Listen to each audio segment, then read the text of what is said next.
Isso aconteceu quando eu estava solteira havia cerca de um ano. Desajeitada e caseira, minha melhor amiga me convenceu a tentar aplicativos de namoro. Naquele momento achei que era uma boa ideia, então acabei me cadastrando nesse site chamado OkCupid.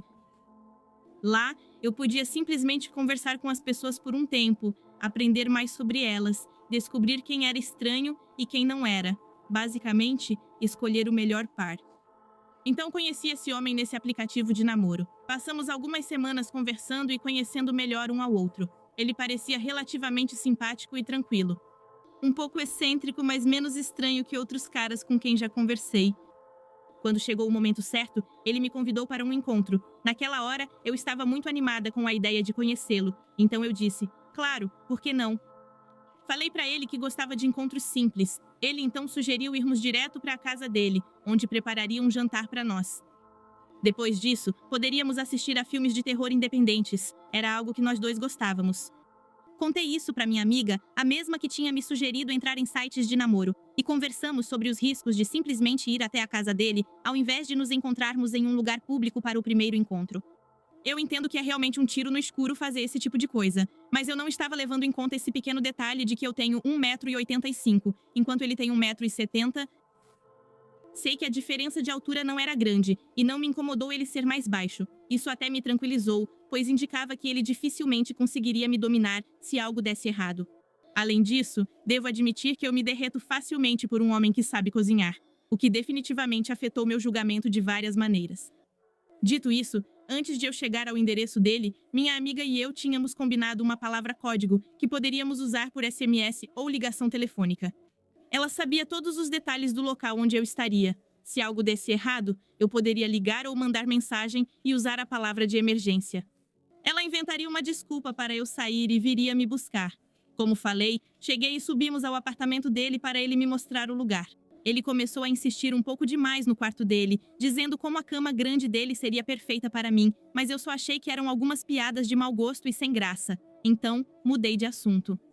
Depois disso, ele me levou até a cozinha. Eu imaginei que ele estava tentando ganhar alguns pontos comigo preparando algo para eu comer. Ele comentou sobre boa culinária e como me impressionaria com suas habilidades na cozinha.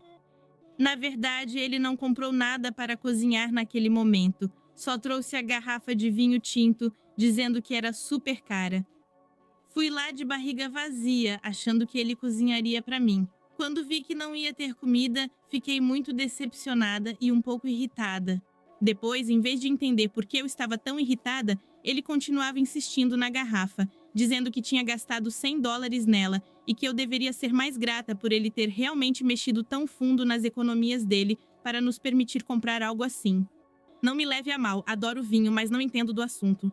Então, para mim, aquilo podia ser a garrafa mais rara que existe, ou a mais ruim e barata da loja de bebidas mais fuleira. Eu nunca saberia. Então, em vez de jantar, ficamos conversando enquanto tomávamos aquela garrafa de vinho que, admito, estava ótima. Mas não era algo pelo qual eu pagaria $100. O primeiro alerta foi quando percebi que ele queria me deixar bêbada. Chegou um momento em que, se eu mal dava um gole na minha taça, ele já vinha com a garrafa, como se fosse completar, e colocava ainda mais vinho no meu copo. Combinado com o fato de não ter feito jantar nenhum, eu comecei a me sentir realmente desconfortável. Eu pensava que ele só tentava ser romântico ou era bobo, não mal intencionado ou predador. Depois de praticamente forçá-lo a me deixar comer o resto dos salgadinhos e das torradas, me senti sóbria o bastante para seguir o encontro e ver o que aconteceria. Quero dizer, ele também bebia muito, e honestamente eu sempre achei que esse tipo de cara gostava de fingir que estava bebendo ou algo assim, só para fazer a outra pessoa beber mais. Na verdade, ele bebia aquele vinho como se fosse água, então eu simplesmente fui diminuindo meus goles, até que todo o vinho tivesse acabado. Depois fomos ao sofá assistir a alguns filmes. Assim que sentamos, perguntei qual filme ele havia escolhido. Na verdade, ele já tinha escolhido algo e estava aguardando como surpresa até que eu estivesse na casa dele, me provocando o dia todo dizendo: "Você vai adorar esse filme, é tão hardcore, tão subestimado", ou coisas do tipo. Admito que estava animada para descobrir o que ele escolheu, pois sabia que tinha bom gosto após compartilharmos vários filmes de terror independentes favoritos. Mas em vez de uma preciosidade da qual eu nunca tinha ouvido falar, algo que eu realmente pudesse me interessar, algo que pudesse salvar o que tinha sido um encontro bem lamentável até então, ele colocou A Serbian Film. Para quem não conhece, esse filme basicamente se apresenta como o filme mais horrível e perturbador graficamente de todos os tempos. Eu sei que algumas pessoas realmente se interessam por esse filme e podem falar por dias sobre todas as metáforas, significados ocultos e teorias que o cercam, mas pessoalmente eu detesto isso. É só uma mistura cada vez mais violenta, mas sem sentido, de gore e filme adulto que não tem nenhum valor depois do choque inicial. Então, quando ele sugeriu assistir, eu pedi muito educadamente se ele tinha outra coisa em mente, porque eu já tinha visto um filme sérvio e, obviamente, não estava nem um pouco animada para ver de novo.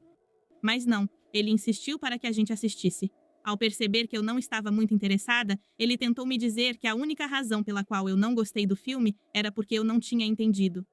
Eu basicamente decidi na hora que esse cara não teria um segundo encontro, e mesmo estando irritada com a condescendência dele, apenas mantive a calma e peguei meu celular para mandar a palavra código de emergência para minha amiga, para que ela pudesse acabar com esse encontro.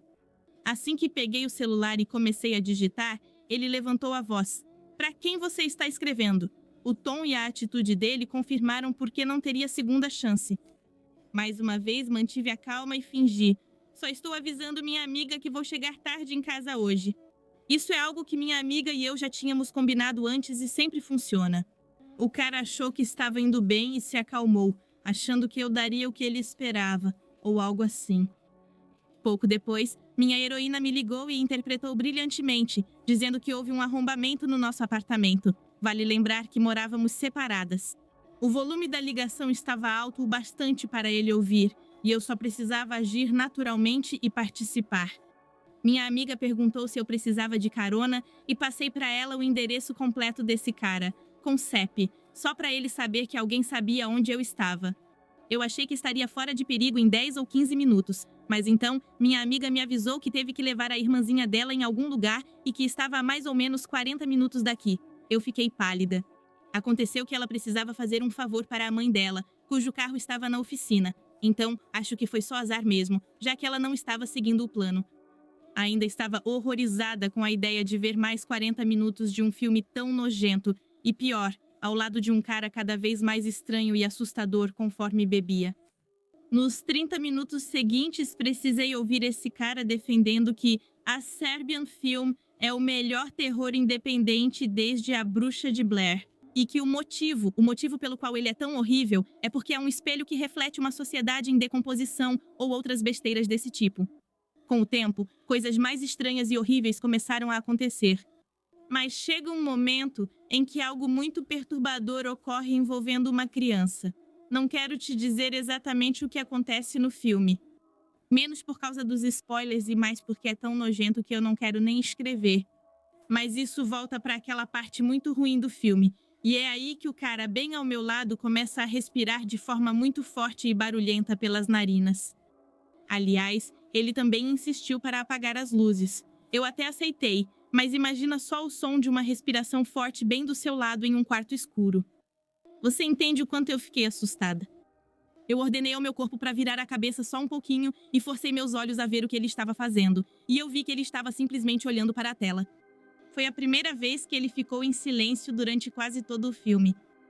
Então eu me virei para ele e disse, "Você está bem, cara?" E depois de me dar aquele gemido estranho de em resposta, ele de repente se levantou um pouco do sofá para ficar mais perto de mim, tão perto que nossos quadris se tocaram. Eu disse para ele, "Uau, cara, é muito cedo para esse tipo de movimento." Mas ele só geme de novo e responde, "Por que não?" Felizmente já estava quase na hora de virem me buscar, então eu podia usar isso como desculpa para explicar por que a gente não podia começar a fazer qualquer coisa. E então ele percebeu o oposto. Como eu ia embora logo, achou que tinha direito a alguma coisinha. Fui atingida por 2 ondas de grosseria seguidas. Primeiro, percebi que ele escolheu muito mal o momento de tentar algo comigo e ainda teve contato físico. As 2 coisas me deram arrepios. A segunda onda de grosseria me afetou mais, pois foi quando considerei o que realmente motivou sua tentativa de ser sutil. Ele prestou atenção aos momentos mais grosseiros e obscenos que já vi em um filme, querendo que eu entendesse isso.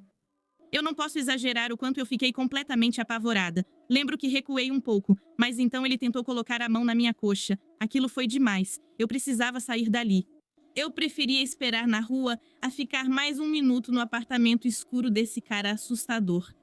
Peguei minha bolsa, levantei e disse: "Desculpa, preciso ir." Fui direto para a porta do apartamento, torcendo para ele não fazer cena no corredor. Ele não me seguiu até lá fora e sinceramente sou grata por isso. Mas o que ele fez depois foi ainda mais assustador. Imagine me ver andando quase no escuro pelo corredor do apartamento, torcendo para que ele não corra atrás de mim para me matar. Então tudo o que eu ouço no escuro é aquele grito. E quando eu digo grito, eu quero dizer um "você não vai embora." Eu corri em direção à porta e consegui abri-la depois de entrar em pânico, achando que o cara talvez tivesse trancado de algum jeito. Depois, desci o prédio. Eu sempre imaginava que ele me perseguia com uma faca ou um taco de beisebol. Mesmo sem isso acontecer, o medo nunca me deixava. Mesmo quando eu corri para a rua, olhando por cima do ombro a cada poucos segundos para ter certeza de que ainda estava sozinha. Liguei para minha amiga pedindo que viesse rápido. Felizmente, ela estava a 1 ou 2 minutos daqui e eu já estava fora, longe daquele cara. Na minha cabeça, eu estava a salvo dele, pois não conhecia bem o bairro dele. Durante todo o trajeto de carro, eu contava para minha amiga como um encontro que começou tão fraco acabou virando esse pesadelo total. Durante todo o tempo, ela fazia a maior careta, até eu falar sobre a cena do filme e como ele reagiu. Nesse momento, ela ficou com medo por mim e pediu desculpas pela demora para me buscar. Obviamente, eu a perdoei e disse que não era culpa dela, pois a mãe teve uma emergência com o carro, mas ainda fiquei abalada por esperar tanto tempo. Bloqueei o número dele antes que tentasse me contatar novamente, porém, após dias pensando no incidente, percebi que só excluí-lo da minha vida não era suficiente. Talvez isso não tenha me feito mal naquela noite. Ele provavelmente nem tentaria fazer isso, mas algo me dizia que era só uma questão de tempo, até que esse cara fizesse algo que não pudesse ser consertado com um simples pote de sorvete e uma conversa entre amigas. Eu sei que não é ilegal ter um encontro ruim com alguém, e sei que isso pode me fazer parecer uma completa Karen em vários aspectos, mas acabei ligando para a polícia, só para contar o que tinha acontecido. Eles concordaram que não era ilegal ser ruim em encontros, e eu sabia que tentar denunciar a agressão na minha coxa seria simplesmente inútil. Os policiais foram simpáticos, disseram que manteriam o nome dele nos registros caso algo surgisse e agradeceram por eu relatar o incidente. Isso me deu a sensação de que eu poderia ter feito algo para evitar que algo realmente grave acontecesse depois, e uma parte de mim torcia para que a polícia tivesse ido até ele para avisá-lo. Talvez seja apenas um desejo meu. O que eu sei é o quanto essa experiência me deixou totalmente esgotada com encontros online por alguns anos, e só quando o Bumble apareceu que eu realmente comecei a voltar a tentar. Reconheço que não fui ferida, mas em um mundo onde tantas jovens são vítimas de homens violentos, o ocorrido naquela noite ainda me apavorou. Nunca imaginei que ele fosse assim após semanas conversando online. A primeira coisa que aprendi com isso é: sempre se encontre em um lugar público que você conheça bem para um primeiro encontro e sempre tenha um plano de fuga.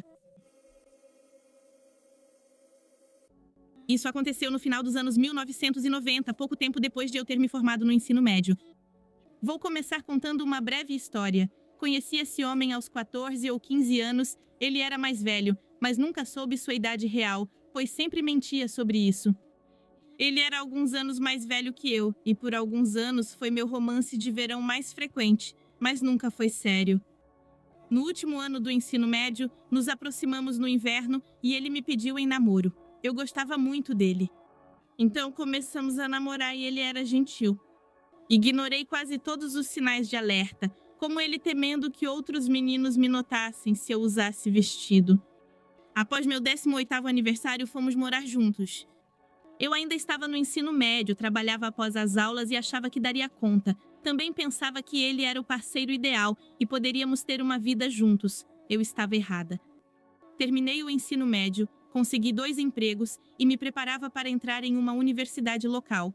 Enquanto isso, ele largava qualquer trabalho. Eu estava determinada a fazer tudo.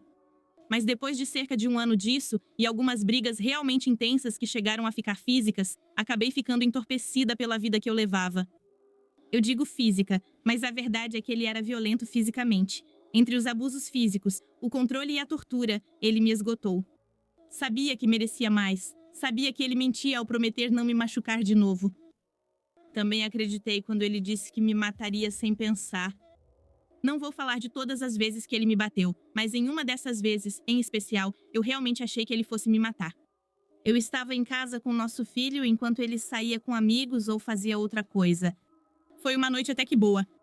Eu estava gostando de ser uma nova mãe e gostava de passar um tempo longe desse homem. Era relaxante. Para essa história, vou chamá-lo de idiota. Então, o idiota veio para casa mais tarde naquela noite de inverno e trouxe um amigo dele. Eu conhecia esse amigo, mas não muito bem. Eles vieram para casa e tudo parecia estar bem. Percebi que esse idiota estava sarcástico comigo, usando aquele falso tom gentil que ele usava para provocar conflito. Então eu me preparei para o caso dele querer começar uma briga. Achei que o amigo dele seria uma rede de segurança, mas estava muito enganada. Eu me certifiquei de não fazer nada que o deixasse com raiva. Fiquei perto do meu menininho e deixei ele e o amigo conversarem, beberem ou fazerem o que quisessem. Eu não conseguia exatamente identificar o que fez ele surtar naquela noite, mas ele surtou. Foi o pior que já vi. Ele queria me bater. Ele gritou na minha cara que ia me bater como um homem enquanto eu estava segurando nosso bebê. O amigo dele o acompanhou, ou pelo menos não ficou muito longe dele. Eu tentei correr, mas ele me bloqueou antes que eu pudesse fugir. Ele disse que ia me matar. Eu vi o amigo dele simplesmente parado onde estava, em pânico. Eu entreguei meu bebê para ele e então disse: "Por favor, não deixe nada acontecer com ele." Quando meu bebê estava com um amigo dele, senti meu cabelo ser arrancado. O idiota começou a me chutar e bater. Eu me afastei o suficiente para chegar até a sala onde estava nosso telefone fixo. Liguei para o 911 e bem quando digitei o terceiro número, ele me pegou e me jogou no chão. Ele desligou o telefone e depois me atingiu no rosto com ele. Eu obviamente achei que aquela ligação para o 911 não tinha dado certo. Ele começou a me bater tão forte e a me sufocar que eu desmaiava e via estrelas. Enquanto isso, minha cabeça girava loucamente. Olhei para o amigo dele e implorei para que ele fosse buscar ajuda. Ele só ficou lá, morrendo de medo. O idiota então disse para ele que se fizesse isso, ele o mataria. Foi aí que percebi que o amigo dele estava tão assustado quanto eu e não sabia o que fazer. Eu não fiquei com raiva dele por não ter ajudado, só fiquei realmente grata por ele proteger meu bebê. Eu sabia que aquele seria o fim, que aquele idiota ia me matar, como ele não parava de repetir. Ele não teria nenhum remorso como tinha me prometido. Eu não ia facilitar as coisas para aquele idiota. Eu reagi com mais força do que jamais tinha reagido antes. Ele estava sob efeito de alguma coisa que eu só fui descobrir depois, e a força dele definitivamente não era algo que eu pudesse igualar, sem contar que ele pesava cerca de 45 quilos a mais do que eu. Eu era uma mãe que queria ver o filho crescer. Enquanto ele estava em cima de mim, me batendo na cabeça e me sufocando, eu agarrei as bolas dele, e eu torci e puxei. Isso não o parou. Ele estava tão furioso. Eu podia sentir o gosto de sangue e me sentia tão entorpecida. Ele me batia tão forte que parei de sentir dor. Talvez fosse a adrenalina do momento, eu não sei. Mas de repente as agressões pararam. Não sentia mais minha cabeça sendo atingida. Mas estranhamente ouvi batidas. Ele se afastou de mim e por uma fração de segundo eu não sabia o que estava acontecendo. Eu nem tinha certeza se ainda estava viva naquele momento. Por fim, levantei-me enquanto ele pedia silêncio. As batidas eram da polícia que estava batendo na porta. A ligação para o 911 foi uma chamada aberta. Isso significa que toda essa violência foi ouvida. O idiota atendeu a porta, mandou eu ficar para trás e começou a contar para a polícia sobre o bebê chorando. Entrei no campo de visão do policial, que me olhou e jogou o idiota para fora da nossa casa. O resto pareceu acontecer tão rápido. O idiota foi preso enquanto uma policial falava comigo e pegava meu depoimento. Uma das policiais me disse que eu tinha os piores ferimentos que ela já tinha visto em uma pessoa e que era um milagre eu ainda estar viva. O idiota me bateu tão forte que ficou um buraco no meu lábio, de modo que eu não conseguia beber sem que a água passasse por ele. Ele me ligou da prisão e as palavras exatas que ele disse foram: "Por que você fez isso?" Ele nem sequer estava arrependido. Dessa vez ele não mentiu, mas fingiu que era mentira. Terminei com ele. No fim, foi condenado a 26 anos de prisão. Ele nunca foi intimado porque se mudou para outro lugar antes que pudesse ser preso. Ele conseguiu me encontrar e me perseguir, mas eu permaneci forte e longe dele. Inevitavelmente, ele foi para a próxima vítima. Eu realmente senti muita culpa por isso, Mas a mulher seguinte também foi espancada e sufocada. Mas ela não foi apenas espancada, ela também foi sufocada até a morte. Ele tirou a vida de alguém e sei que não pensou nisso, como sempre dizia. No fundo, sei que se não tivesse me afastado, teria sido eu a vítima. Lamento pela família dessa mulher. Ele está preso agora. Provavelmente sem sentir o menor remorso por tudo isso. Mas eu espero que a justiça seja feita de outra maneira. Sou muito feliz por ter me afastado dele. Eu gostaria de começar essa história dizendo que é melhor prevenir do que remediar. Sempre ouvi histórias de terror, mas nunca imaginei contar a minha. Por questões de privacidade, vou mudar os nomes na minha história. Meu nome é Jéssica e tenho 15 anos. Considero-me uma pessoa muito cuidadosa. Eu moro na Irlanda, em um grande bairro suburbano. Geralmente gosto de passear diariamente. É bom sair de vez em quando no inverno. O dia começou como qualquer outro dia. Eu acordei por volta das 8 horas. Eu fui tomar um café e fiz um pouco de exercício antes de ir para a aula. Naquele momento, uma tempestade de neve se aproximava do meu país. Fazia muito frio e anoiteceu por volta das 5 da tarde. Após um dia exaustivo de aula, eu voltava para casa para assistir televisão na sala de estar. Logo fiquei entediada e resolvi sair para dar uma volta. Nevava lá fora e a paisagem estava linda para um passeio. Não levei meu cachorro quando saí. Às vezes ele era muito irritante durante os passeios e eu só queria aproveitar o momento. Eu caminhava pela calçada. Eram mais ou menos 4:30 da tarde nesse momento e já estava começando a escurecer. Eu sou o tipo de pessoa que é muito perspicaz, mas também paranoica. Eu acho que é importante ser assim de vez em quando, porque isso pode te salvar em certas situações. Eu levantei a cabeça e vi um homem andando ao meu lado. Já tinha visto esse homem na vila e ele sempre me assustou. Sempre tinha um mau pressentimento perto dele. Nas outras vezes que o encontrei, ele sempre me olhava fixamente com um sorriso perturbador. Não quero ser muito categórica, mas acho que tem algo de errado com ele. Enquanto ele andava ao meu lado, eu mantinha a cabeça baixa para evitar contato visual. Mas eu via de canto de olho que ele me encarava. Continuei andando, mas de repente senti a necessidade de me virar. Quando fiz isso, vi que ele estava me encarando e me senti extremamente mal. Para descrever esse homem para vocês, ele tem cerca de 1,80 m. Ele aparenta uns 30 anos. Ele usava sempre as mesmas roupas e mantinha o cabelo em um coque apertado. Uma calça jeans, uma camisa e uma camiseta com sapatos sujos. Meu coração acelerou. Então eu me virei e continuei andando. Durante os 10 minutos seguintes, eu podia sentir que ele estava me olhando. O que significava que ele provavelmente estava me seguindo.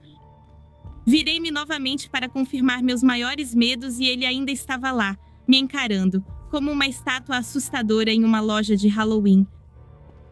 Nossos olhos se encontraram por 5 segundos antes que minha reação de luta ou fuga entrasse em ação. Fiquei confuso tentando decidir o que fazer. Ele estava a poucos metros atrás de mim e se aproximava. Cheguei ao cruzamento e esperava para atravessar. Poucos postes de luz na rua me deixavam ainda mais desconfortável. Enquanto esperava para atravessar, ouvi o homem se aproximar. Achei que seguiria em frente, mas não foi o caso. Oi. Virei-me para ele e apenas sorri constrangido, sem dizer nada. Ele me seguiu enquanto eu atravessava a rua. Ei. Oi, respondi rapidamente com uma voz alta, sem parecer muito animada em falar com ele. Oi, continuei meu caminho, mas ele me seguiu e continuou a conversa.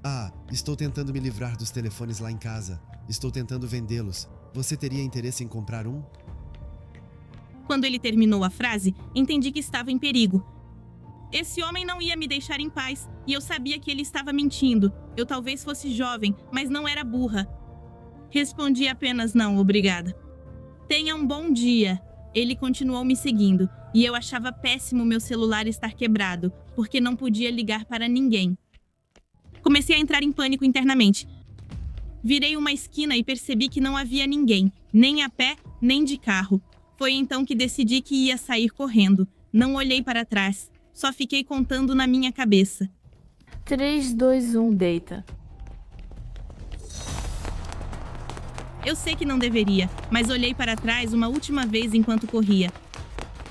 A luz não era das melhores, mas eu podia ver claramente que ele segurava uma grande faca de cozinha nas mãos. Eu estava tão assustada que achei que meu coração fosse sair do peito. Eu me sentia mal, mas precisava pensar rápido. O homem estava me alcançando. Já atravessávamos minha vila, com alguns espectadores ao longe. Então, o impensável aconteceu. Senti algo frio atingir minhas costas. Depois de mais alguns passos, pude sentir meu sangue escorrendo pela minha coluna.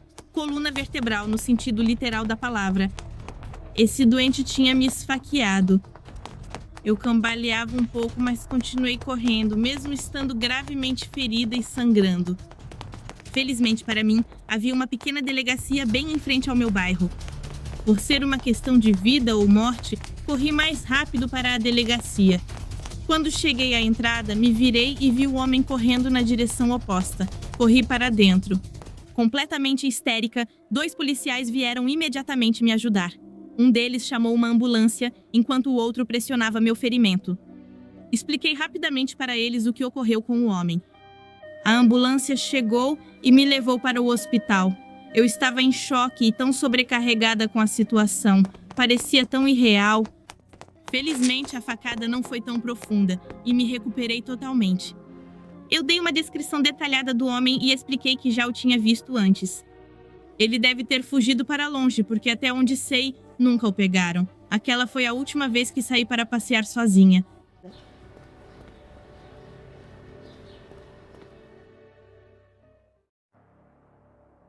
Eu não uso muito aplicativos de namoro, mas na época quando eu usava, teve um momento que realmente me marcou.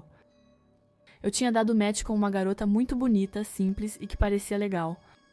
Conversamos e logo sugeri que nos encontrássemos. Eu pensei que provavelmente passaríamos uma noite tranquila. Combinamos de jantar juntas para nos conhecermos melhor e decidimos ir a um restaurante americano simples, um lugar onde eu fui uma vez e que provavelmente fechou mais tarde naquele verão. Nós nos sentamos nos fundos do restaurante e essa garota se acomodou ao meu lado sem a menor hesitação, o que foi um pouco estranho, mas não foi a coisa mais esquisita que me aconteceu naquela noite.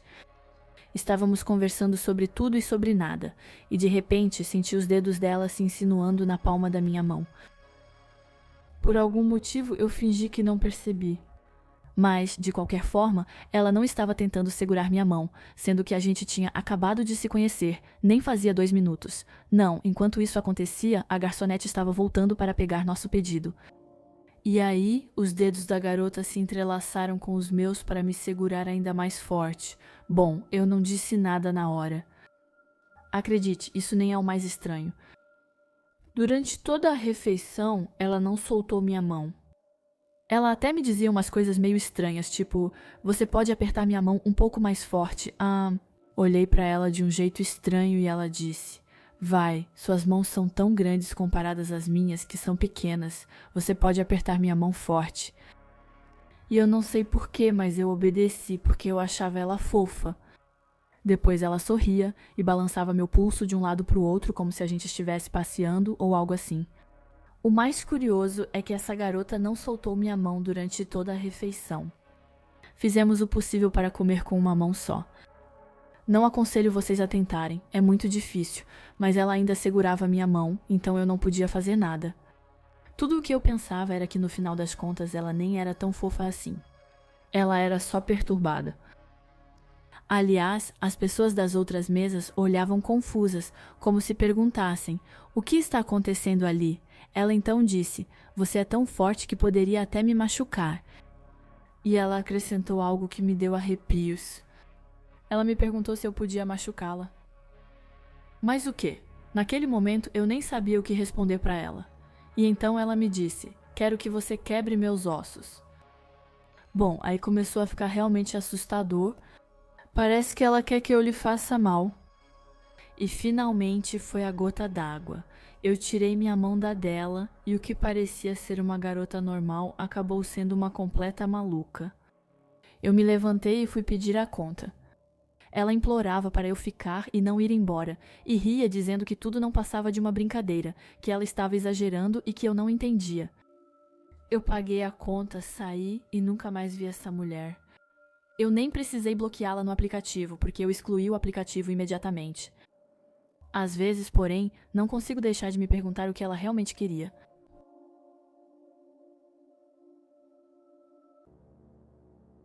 Sou uma mulher extrovertida, mas por ser mais alta que a maioria dos homens, tenho dificuldade para namorar. Dito isso, eu estava em todos os sites e aplicativos de namoro que eu conhecia, e isso por pelo menos 5 anos. É a maneira mais fácil de conversar com as pessoas, mas tenho que dizer que conhecer pessoas por meio de aplicativos leva a encontros bem estranhos. Um desses encontros aconteceu quando aceitei um convite para um encontro de um dos homens mais baixos que já vi na vida. Não me importo de sair com homens mais baixos, mas fico desconfortável quando são muito baixos. Pessoalmente, eu tenho 1,80 metros de altura e estou acima do peso, e o cara em questão tinha 1,60 e 3 metros e talvez pesasse uns 50 quilos. Apesar da grande diferença de altura, ele parecia bem gentil, e tínhamos muito em comum, conversamos bastante, e ele parecia ter uma vida normal e bem organizada. Muitos homens e mulheres nos sites de namoro online não têm emprego, nem carro, nem casa, ou às vezes nem salário, então quando conheci esse homem, pensei que ia dar uma chance para ele e tentar superar o preconceito que eu tinha. A gente decidiu ir tomar um drink num bar, ele se mostrou gentil, nos divertimos, mas no final ele começou a fazer comentários estranhos sobre minha altura e sobre meu peso. Eu pensei que talvez ele só estivesse um pouco desconfortável ou fosse meio desajeitado, não parecia maldoso, mas ele não parou a noite toda. Cada palavra que ele dizia era um elogio sobre minha altura ou uma crítica. Isso foi ficando cada vez mais constrangedor para mim, a ponto de eu nem conseguir mais aproveitar o momento com ele. De uma forma estranha, eu entendi o que as garotas queriam dizer quando reclamavam de serem tratadas como objetos. Bem, era isso. A gente sente que nem é uma pessoa de verdade. No final daquela noite, ele me disse que tinha um fetiche de ser levantado e abraçado por mulheres mais altas do que ele. Ele até acrescentou que mais nada o satisfazia e que isso já era assim há anos. Bom, tudo bem, cada um com o seu gosto. Algumas pessoas têm fantasias bem atípicas. Pelo menos, eu conseguia entender um pouco o que ele via de atraente em mim fisicamente, e foi justamente por isso que aceitei vê-lo de novo para um segundo encontro. Enquanto a gente não se via de novo, continuávamos trocando mensagens, e ele não parava de dizer o quanto estava ansioso para que eu o levantasse com meus braços grandes, e até me perguntou se eu conseguiria levantá-lo acima da minha cabeça. No final, esse foi o único tema da conversa, e, sinceramente, isso me deixou um pouco desconcertada. Disse educadamente que não estava mais interessada e, na verdade, ele aceitou bem. Eu esperava aquele comportamento clássico do tipo, imagina, você é a única para mim, ou então, não, você está falando besteira, ou até mesmo alguns xingamentos. Mas eu o julguei rápido demais porque, no fim das contas, ele se mostrou um cara até que bacana, só um pouco sem noção com esse fetiche por mulheres altas, mas nem isso era o mais estranho. O pior foi quando eu dei match com outro cara nesse aplicativo e a gente nunca teve a chance de se encontrar porque nunca rolou nem de marcar um encontro. A gente conversou brevemente, aí ele sumiu por alguns meses e, um dia, reapareceu. Nas minhas solicitações de mensagens, ele pediu desculpas pelo sumiço. E ele me explicou que agora estava namorando uma pessoa que conheceu no aplicativo pouco tempo antes. Sem problemas, afinal é para isso que todos estão nos aplicativos, né? Mas ele continuou me contando sobre a vida dele, explicando que ele e o ex terminaram, mas que às vezes ainda conversavam de vez em quando. Bom, tudo bem, não sei por que ele estava me contando isso, mas logo eu ia entender, porque ele explicou que havia pouca cumplicidade entre eles dois e queria saber se eu poderia me juntar a eles para formar um trisal, ou seja, um casal de 3. Foi assustador e até degradante para mim, mas me deixou tão enojada que fiquei longe desse tipo de serviço, aplicativos de namoro ou sites, por muito tempo. Felizmente, acabei conhecendo um parceiro com quem estou até hoje e agora estou muito feliz. Eu trabalhava legalmente como acompanhante, ganhava um bom salário e tinha muito tempo livre. Era um bom trabalho? Na verdade, não. Era divertido? Provavelmente não. E além disso, eu estava em uma fase bem estranha da minha vida, onde o perigo era igual à excitação. Como eu sempre tive aventuras casuais por causa do meu trabalho, às vezes eu usava aplicativos de namoro para passar o tempo. Eu tinha em mente que trabalho era trabalho, os homens me pagavam para me ajudar a pagar minhas contas, eles não eram pessoas com quem eu iria me envolver emocionalmente. Eu só queria encontrar um namorado casual em um aplicativo, alguém que talvez aceitasse meu trabalho e meu estilo de vida. Dei match com um cara por quem eu sentia algo, sem entrar em detalhes. Ele era e falava como os caras dos meus sonhos. Ele era tão à altura das minhas expectativas que eu até o mantinha em segredo das minhas amigas. Eu pensava que compartilhar meu novo relacionamento poderia atrasar as coisas. Como se alguma amiga pudesse tirá-lo de mim antes de eu conseguir algo com ele. Pensando bem, talvez eu achasse bom demais para ser verdade. Digamos que é o que chamam de love bombing. É a fase da lua de mel, onde duas pessoas veem as versões mais perfeitas uma da outra, embora as coisas logo sejam estragadas pela realidade. Infelizmente, isso aconteceu comigo porque queria falar com esse cara sempre. Isso começou a afetar meu trabalho. Finalmente a gente cedeu e decidiu se organizar para se encontrar, mas ele queria que a gente não se visse em um bar ou restaurante. Ele me deu diretamente o endereço dele e eu fui até a casa dele para passar uma noite com ele. Foi explosivo no começo, literalmente desde o momento em que a gente se encontrou. Foi apaixonado, foi intenso, não tinha nada a ver com o que eu vivia no trabalho. Com ele eu realmente pude me soltar e me deixar levar. Fiz tudo o que queria com meu namorado. Porém ele mudou conforme as coisas ficaram mais sérias. Ele começou a falar comigo de um jeito que eu realmente não gostava. Ele sempre falou comigo de forma vulgar e isso só piorou. Era maldoso e degradante. E honestamente isso começou a me assustar. Fiquei sem saber o que dizer ou responder. Ele começou a falar sobre onde eu trabalhava, o que eu fazia durante o meu expediente. De repente percebi que aquilo não era um encontro por acaso em um aplicativo. Esse homem devia me conhecer porque ele me deu detalhes sobre o clube onde eu trabalhava. Tudo ficou realmente trágico no dia em que ele tentou me agarrar pelo pescoço. Ele acabou conseguindo e me machucou tanto, me segurou com tanta força que eu quase desmaiei. Não havia absolutamente nada que eu pudesse fazer além de ceder e tentar sobreviver e respirar. Vou manter essa parte da história breve porque é uma lembrança ruim para mim, mas as poucas pessoas para quem contei disseram que eu provavelmente desmaiei, porque realmente não me lembro de todos os detalhes. Depois, ele insistiu que eu dormisse na casa dele e foi uma noite traumática. Esperei o pior o tempo todo. Eu me perguntava se ele ia me bater ou me estrangular de novo. Eu não sabia o que esperar, mas sabia o que podia acontecer. Quando finalmente consegui escapar, fui direto para os meus colegas, que aliás não foram muito solidários. Metade deles nem acreditou em mim e a outra metade me garantiu que devia ser um mal-entendido, que eu provavelmente tinha entendido errado as intenções do cara. Alguns até disseram conhecer o cara e garantiram que ele não faria esse tipo de coisa. Já tinha sido horrível passar por essa situação e conseguir escapar, mas além disso, eu ainda acabava sendo vista como a culpada pelos outros. Depois, procurei meus verdadeiros amigos, pessoas que eu conhecia fora do meu trabalho, e eles sabiam o que eu fazia para ganhar a vida, e de certa forma, colocaram a culpa nisso, dizendo que eu nunca deveria ter trabalhado nesse meio e que isso sempre acabava em situações como essa. Eles sugeriram que eu fosse à clínica fazer exames, algo viável para mim e que teria resultados práticos. Eu não sabia o que esse cara tinha feito comigo quando eu perdi a consciência.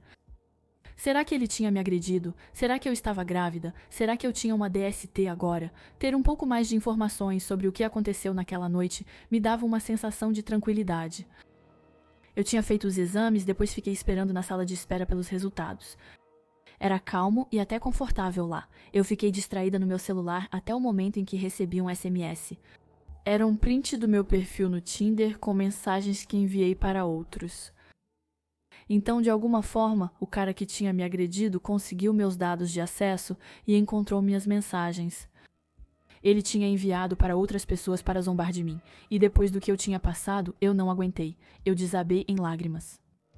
Depois desse incidente, eu deixei a área em que trabalhava. Estava ficando perigoso demais para mim e, além disso, ninguém me levava a sério.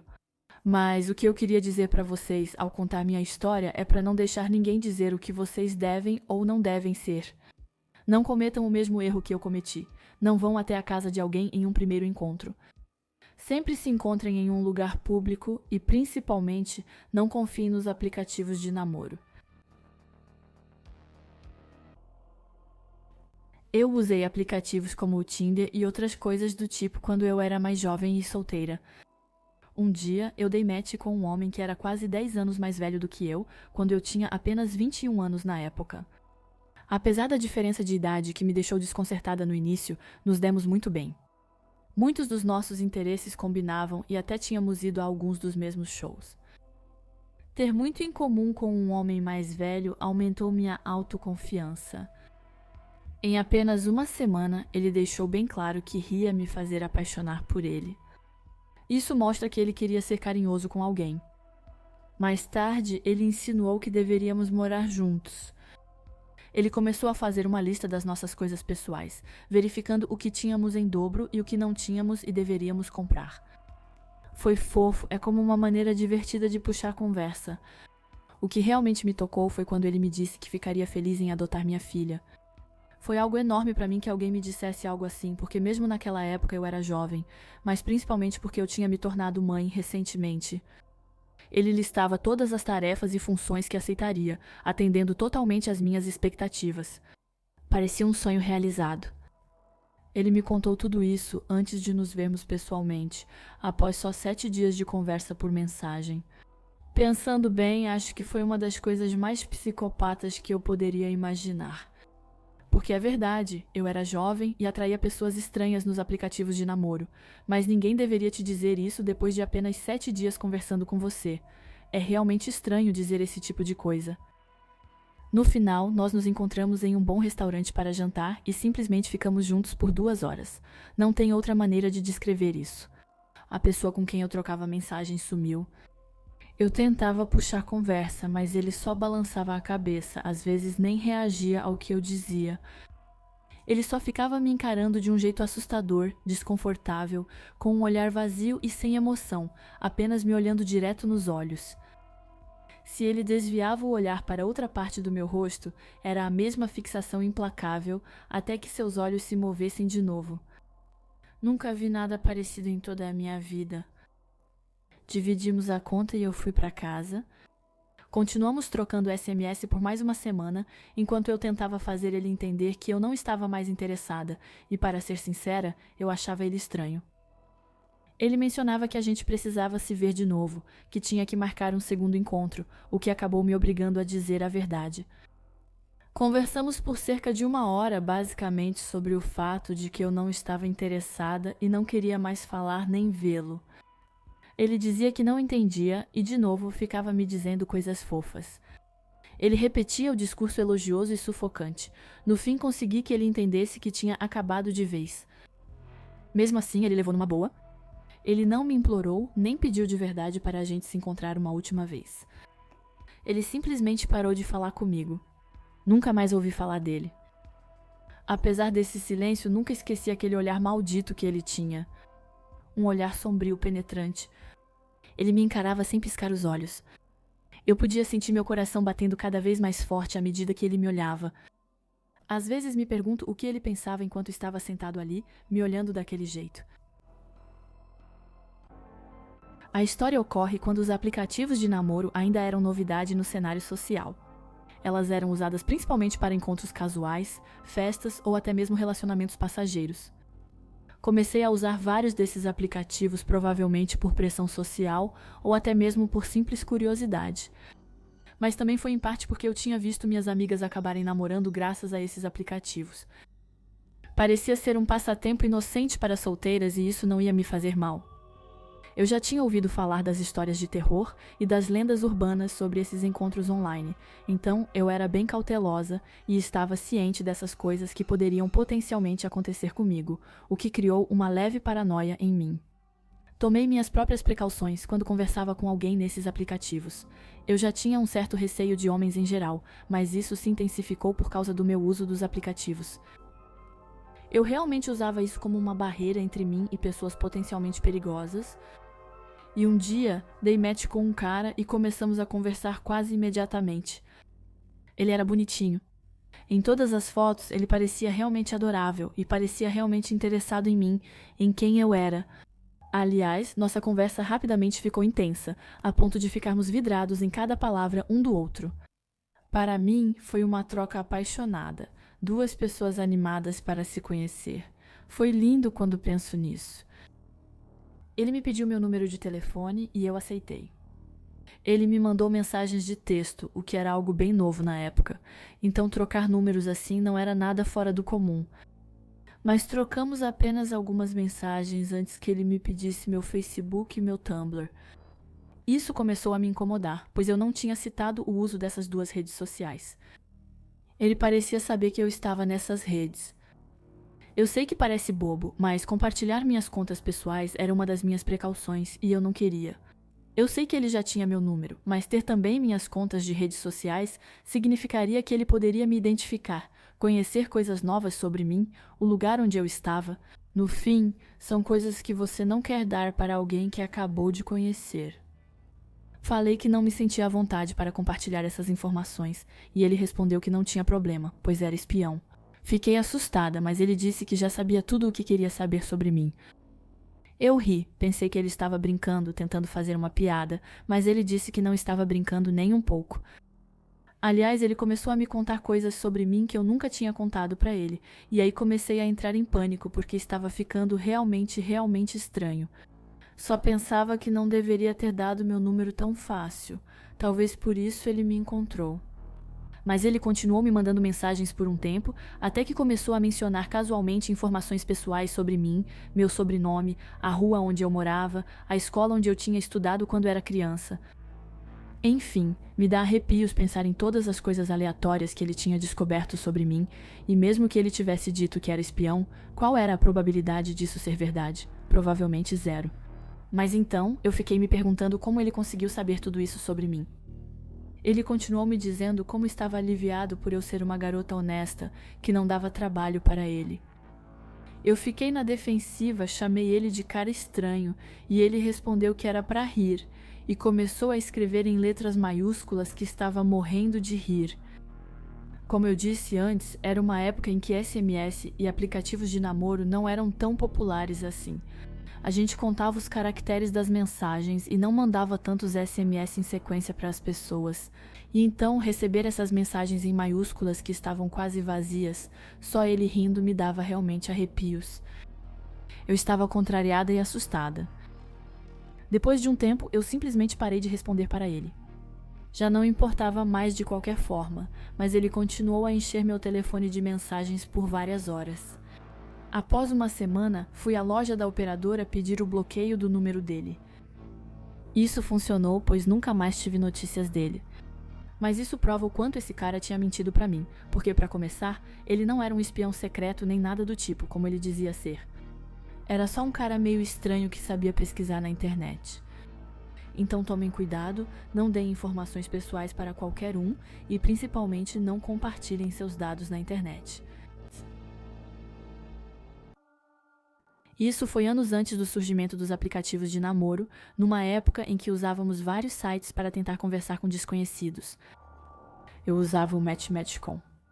Eu era muito cuidadosa, preciso dizer, porque todo o conceito ainda era novo naquela época e eu tinha algumas apreensões quanto aos possíveis perigos. Eu me conectava uma vez por semana, só para sentir que estava tomando medidas proativas para sair da minha vida de solteira solitária, sem realmente fazer muita coisa em termos de encontros. Comecei a conversar com um cara que me interessava no site e, olhando para trás, meu interesse era puramente físico. Achei que ele parecia o Jeremy Piven em uma das fotos de perfil dele. Ele era uma celebridade com quem eu fantasiava há uma década naquela época e acho que se ele não parecesse com o Jeremy Piven, eu nunca teria puxado assunto com ele mandando mensagens e nunca teria me envolvido. Quando nos encontramos, eu já sabia que as coisas não iam dar certo, porque primeiro, ele não parecia nada com a foto dele e nada com o meu crush. O cara era magro, tinha o cabelo espetado, era tímido e nem parecia interessado em mim, ou sequer em conversar para falar a verdade. Ele não tinha nada a ver com o que parecia na internet.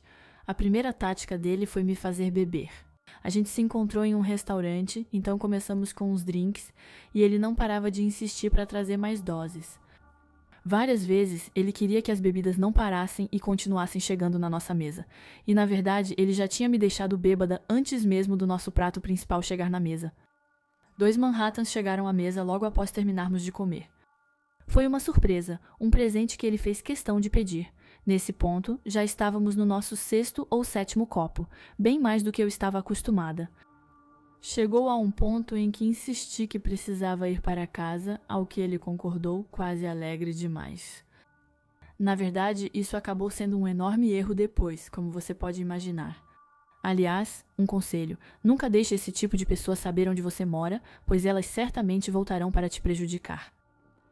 O cara estacionou na frente do meu duplex, mas manteve as portas do carro trancadas, supondo que aquilo não terminaria ali, que a noite continuaria e que nós teríamos um relacionamento.